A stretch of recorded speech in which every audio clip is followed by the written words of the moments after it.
Que savait-il exactement des mauvais traitements infligés aux élèves de Bétharram? A-t-il agi pour les empêcher? Il est sommé de répondre une première fois à l'Assemblée nationale le 11 février dernier. Monsieur le Premier ministre, pourquoi n'avez-vous pas protégé les élèves de l'école Notre-Dame de Bétharram, victimes de violences pédocriminelles, par au moins 14 agresseurs des années 50 au début des années 2010? J'affirme que je n'ai jamais été informé de quoi que ce soit de violence ou de violence a fortiori sexuelle. Jamais. Et j'ai 2 preuves pour cela. La première de ces preuves, c'est que lorsque la première plainte est déposée, j'ai quitté déjà le ministère de l'Éducation nationale depuis des mois. Et je crois que l'affaire, pour moi, se déclenche au moment où François Bayrou se lève. Et où il fait le choix de me répondre, et où il fait le choix de me mentir et de mentir à l'ensemble des députés.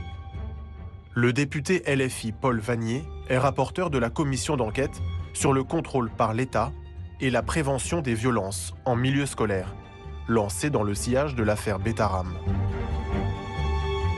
Et je suis sidéré de le voir avancer 2 preuves, c'est son mot, preuve. François Bayrou me dit que lorsque la première plainte pour violence physique est déposée, il n'est plus ministre de l'Éducation nationale.